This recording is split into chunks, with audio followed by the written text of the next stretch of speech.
Olá, o que você acha de uma educação centrada na pessoa, no indivíduo? Você vai me dizer, mas não é assim que funciona a educação? E nesse vídeo eu vou demonstrar para você que não é assim, é o contrário, é para anular a pessoa. E vou fazer isso baseado no meu livro que se chama Pedagogia do Indivíduo. Então vamos lá? Por que é que eu digo que a educação, a que está aí, mundialmente falando, e há décadas, ela não tem em conta a pessoa indivíduo, por mais que você ache que sim? Exatamente porque o objetivo, como a gente ouve, não é?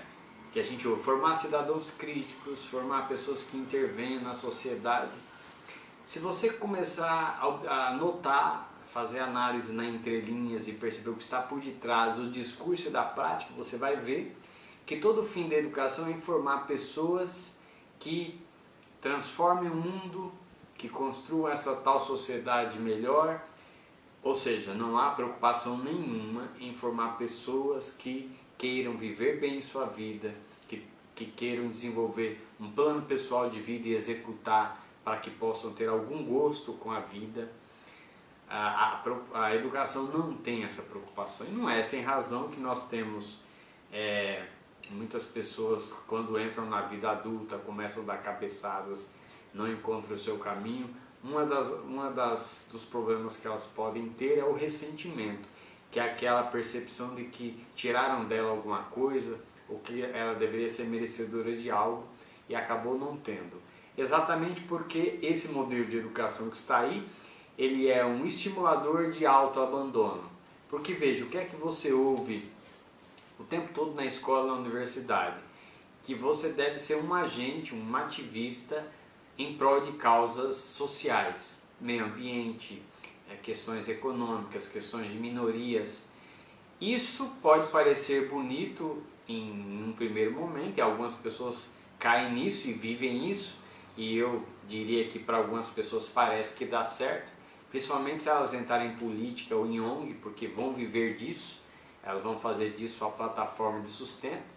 Mas eu vejo que para uma grande maioria de pessoas que tem desejo de viver um projeto pessoal de vida, de ir para o seu trabalho, voltar para casa, ficar com sua família, ter os seus hobbies, fazer suas viagens, sentir que está crescendo profissionalmente, financeiramente, para essas pessoas, esse tipo de cobrança de agir em prol da sociedade é um estímulo que provoca risco de autoabandono, porque a pessoa começa a pôr a cabeça nos problemas do mundo e das pessoas, e pode ser que em algum momento a pessoa acabe, de tanto esquecer de si, perdendo o seu caminho na vida, não sabendo o que quer da vida, para onde vai, deixando de se conhecer, descuidando da sua saúde, descuidando de seus objetivos pessoais, da sua vida financeira e tendo problemas com isso. O que eu conclamo, da minha perspectiva, é exatamente uma educação centrada no indivíduo com um fim em si mesmo. O que é que significa isso, com um fim em si mesmo?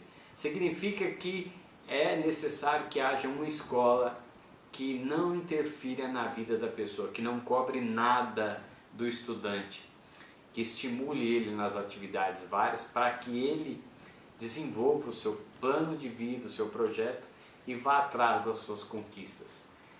Essa é uma forma de nós garantirmos emancipação, autonomia, quebrarmos com essa corrente de transferência de responsabilidade e de compensar o que é função de outros fazerem. Quebramos essa corrente de Estado grande intervindo na vida das pessoas, e obviamente que eu não sou ingênuo de achar que as pessoas vão aceitar esse discurso e tudo bem, vamos apertar as mãos. Aqui o que eu faço é apresentar algumas reflexões, e eu tenho claro que elas vão chegar de maneira amigável àquele que está em crise, por exemplo, e que gostaria de ter seu projeto pessoal de vida. Eu estou pensando aqui, por exemplo, em adultos, e que vão enxergar nesse discurso um fortalecimento para algo que ele já quer viver a sua vida, quer cuidar de si, cuidar da sua família e viver a sua vida. Então, a Pedagogia do Indivíduo, esse livro, ele teve como objetivo chocar, polemizar, contestar a pedagogia que está aí no Brasil e no mundo, que em 100% ela não é uma pedagogia do indivíduo, mas é uma pedagogia da coletividade.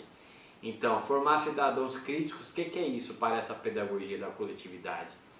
É para que deixar as pessoas piradas, pilhadas, para ficar vendo problemas em tudo, injustiça em tudo, e para que sejam agentes para corrigir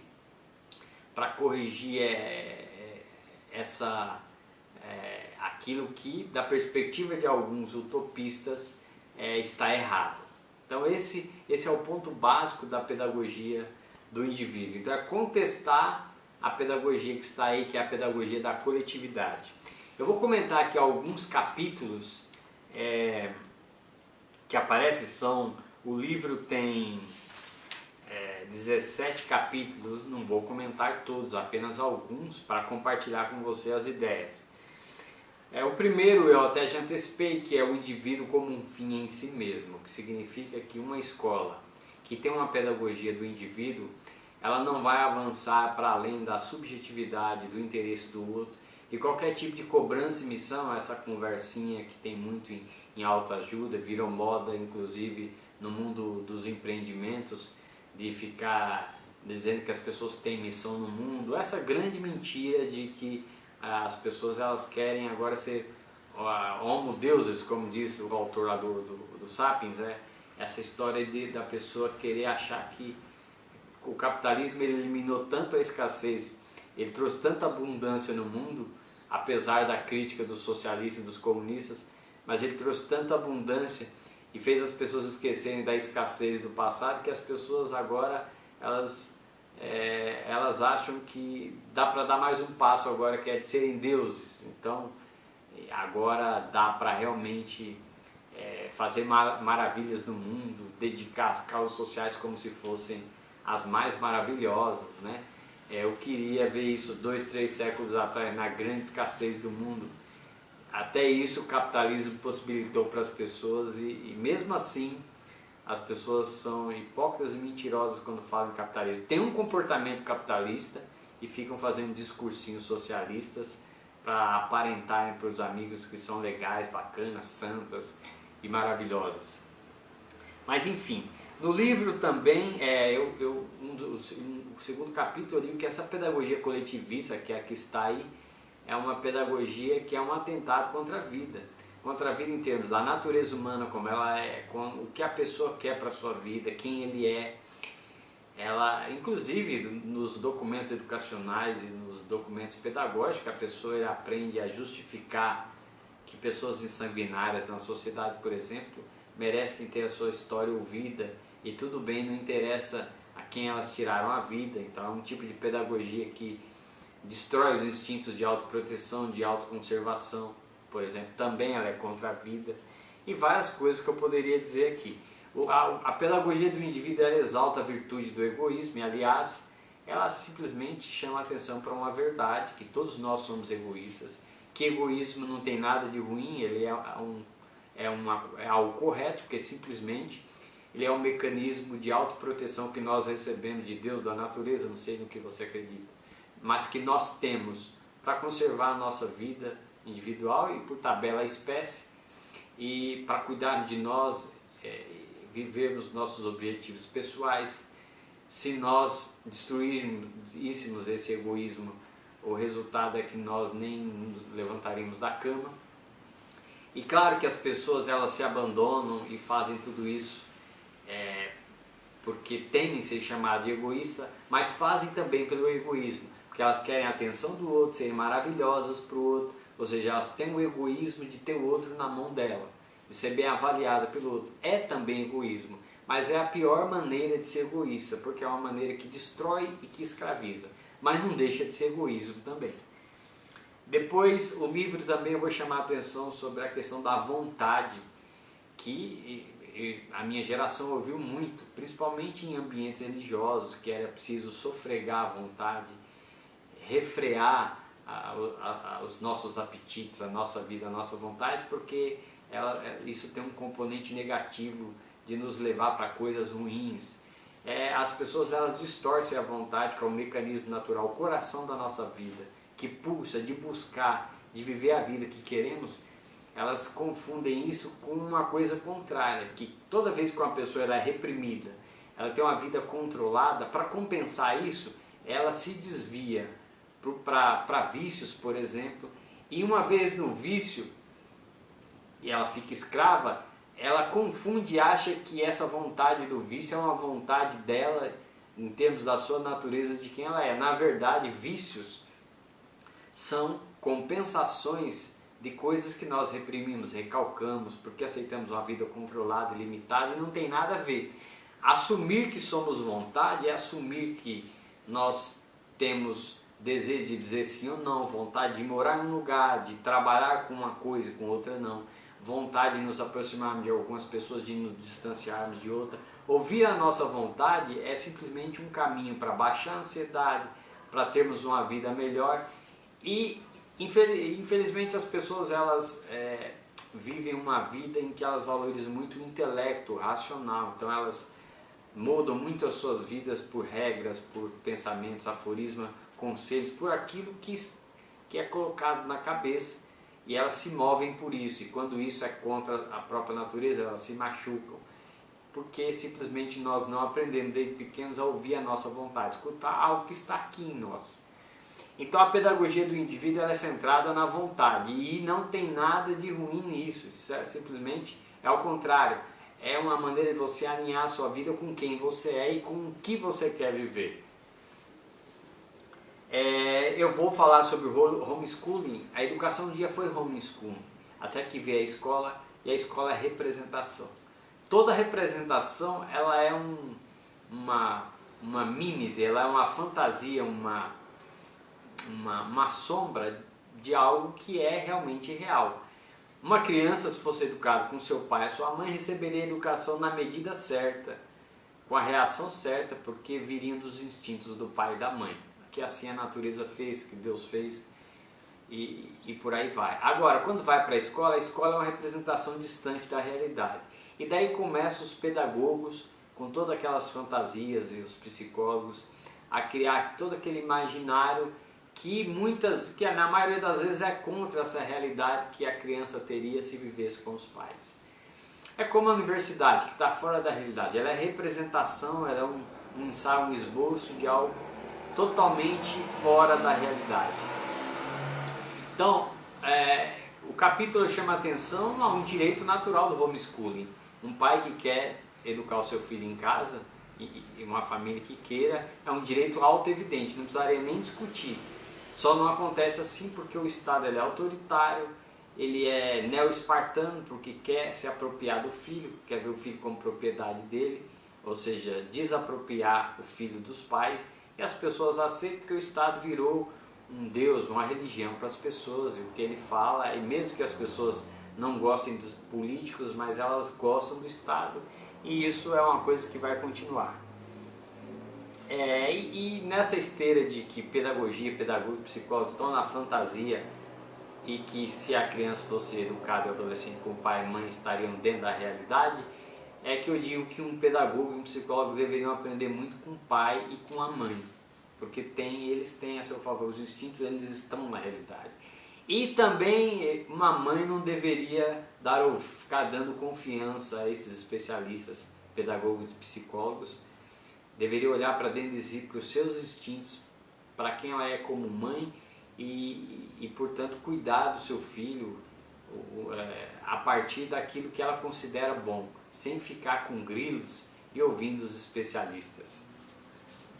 O que mais?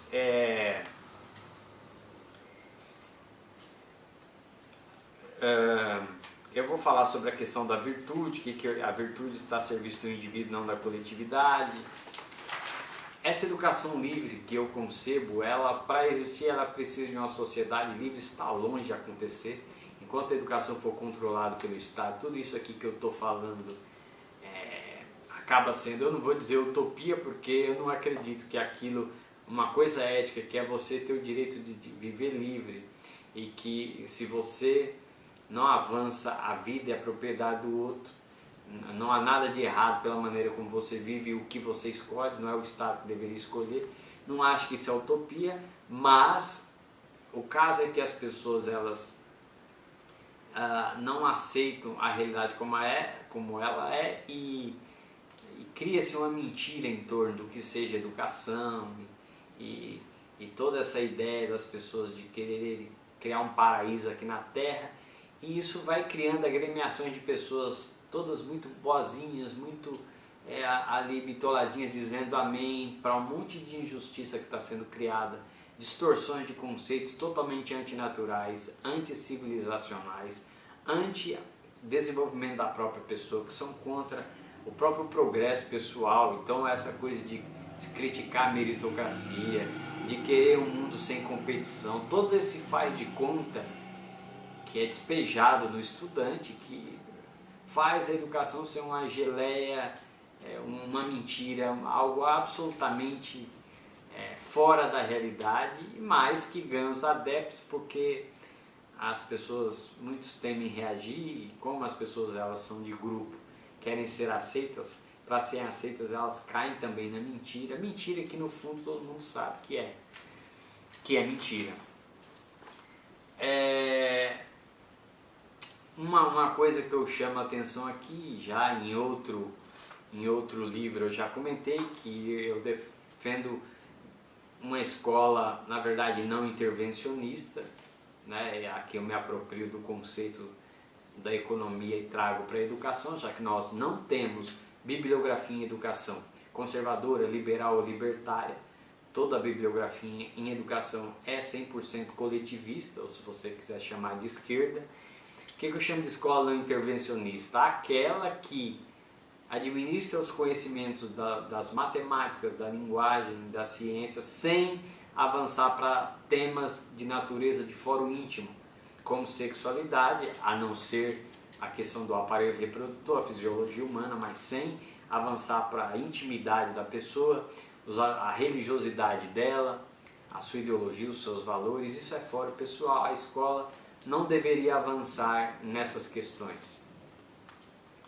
E como eu disse já da outra vez, eu evoluí para hoje acreditar num mundo em que em um bairro, em uma cidade, você tenha 10, 15 escolas diferentes, com currículos diferentes, criados pela Dona Maria, Dona Joana, por qualquer pessoa, sem fiscalização do Estado, mas que seja ali escolhido por cada família, a partir dos seus valores, interesses, empatias, e com isso você pacificaria os diferentes gostos, e aí cada escola sobreviveria no tempo a partir daquilo que ela entrega para o pai, como ele avalia a repercussão daquilo na vida do filho. Favoreceria também os profissionais da educação, cada um trabalharia naquela escola afinada com quem ele é, e isso não tem como deixar de acontecer, não vai parar de acontecer. E depois, um dos capítulos, eu critico essa história de que é um mito, essa história de que educar é fazer o estudante pensar. Eu sempre pergunto, pensar a partir do olhar de quem? Isso é uma maneira sem vergonha de submeter o aluno a toda a bibliografia coletivista desses pensadores, tanto filósofos, psicólogos quanto pedagogos, para colocar na cabeça dele ferramentas prontas para que ele enxergue aquilo que o outro quer que ele enxergue. E ele vai virar um ativista no mundo, um neo-espartano, um guerrilheiro, para servir de massa de manobra para grupos políticos. Isso que é, porque do ponto de vista real, não se precisa fazer ninguém a pensar, nem é correto fazer ninguém a pensar. E aí na página no Facebook, a pessoa me criticou dizendo, tá bom, então não pense, deixe que o outro pense para você. Ele entendeu exatamente o contrário, porque isso de ensinar o outro a pensar é exatamente deixar alguém pensar pela pessoa. Ninguém é bonzinho de ensinar o outro a pensar de forma livre. Isso é uma grande mentira. É pensar a partir do olhar de algum intelectual. E exatamente porque o que é que a pessoa precisa analisar na vida? Do ponto de vista de uma vida individualista, como eu acredito, o que você precisa é analisar, selecionar aquilo que tem em relação com a sua vida, as suas escolhas pessoais, no seu trabalho, nos seus estudos, no seu caminho, no seu hobby. Você precisa apenas usar o seu discernimento E aliás, ele é a única ferramenta confiável, segura e boa que alguém pode usar, que é a sua luz própria, pessoal e intransferível, para você enxergar como a realidade é para você em relação à sua vida, tomar a sua decisão que seja boa para você e seguir o seu caminho. Você não precisa entender por que tem conflito no Oriente Médio, qual é a teoria A, B, C, ou por que certo problema está acontecendo em outro país. Afinal de contas, você vai resolver esse problema? Ele é responsabilidade sua. E outra, você está disposto a abandonar a sua vida, o seu projeto pessoal, para ficar gastando neurônios, se abandonando e perdendo tempo com esse tipo de coisa? É porque querem roubar a sua vida. Por isso que estimulam você a acreditar que a educação é fazer você pensar, é colocar você no piloto automático para viver com a cabeça no mundo, né, gastando neurônios, tempo, energia e serviço, ao invés de cuidar da sua vida. Você precisa do discernimento para analisar as coisas para a sua vida. Então essa história de que educar é fazer o outro pensar é uma das grandes bizarrices da educação. É uma maneira de catequizar, doutrinar a pessoa para que ele seja um soldadinho para grupos políticos. E um último capítulo que eu quero comentar, há vários capítulos aqui que eu não vou abordar para que o vídeo não fique grande, mas é um método de analisar a vida que eu chamo individualismo, que é o método, é você olhar a vida a partir de você. Porque o que você precisa é ter uma relação com a vida a partir das suas necessidades e dos seus interesses. Então essa história de você ler um livro X que vai falar de um problema que foi uma fantasia da cabeça do outro, e você achar que porque leu, colocou, aí o outro está falando na sua cabeça, aí você está repetindo. Você achar que por isso você é mais intelectual, você entende mais do que os outros, é uma grande besteira. Você está apenas cegando a sua vida, envenenando a sua vida com problemas que não são seu e deixando de usar a sua cabeça em prol de oferecer algo que você ganhe com isso, um produto, um serviço, um projeto, e buscar os seus objetivos pessoais. Pedagogia do indivíduo, então, é isso. É essa concepção de uma educação voltada para o indivíduo, que vê a coletividade como consequência. Porque, veja, eu sou individualista e egoísta, mas não vou ficar dentro da minha casa. A única forma que eu tenho de me sustentar, de comprar a comida, pagar água, luz, todas as coisas, eu vou precisar oferecer alguma coisa para alguém. Isso é o capitalismo, isso é o lado bom do capitalismo. Ele liberta todo mundo para que elas troquem de forma voluntária. Então, eu vou ter que oferecer o meu trabalho, oferecer alguma coisa para alguém, que essa pessoa dê valor, e ela vai me devolver também valor. E com isso eu compro as coisas, a comida, pago a água e a luz. Nesse sentido que nós somos coletivos, na troca espontânea consensual. Agora, a individualidade, primeiro, ela conserva a sua essência, ela faz você não perder contato com quem você é, faz você dar o melhor de si, não do ponto de vista moral, não é nada mais de si, para você construir coisas boas para você e que possam ser oferecidas como valor e com algo em troca. Então, essa é a maneira de enxergar. A coletividade, ela precisa ser a consequência de uma causa que é você, e não o contrário, como é na educação no Brasil e no mundo há décadas. As pessoas veem o indivíduo como consequência. O objetivo, o centro da vida é melhorar o mundo, é a sociedade. E caso o dia que a gente consiga fazer isso, aí vai ficar bom para você. Uma distorção que você não tem controle, que vai fazer você se abandonar, se destruir, e pode ser que no futuro te traga ressentimento, porque você deixou de buscar os seus interesses. É isso, eu vou parando por aqui, até o próximo vídeo, em que eu vou continuar fazendo, como tenho feito, compartilhar mais um dos meus livros. Até mais!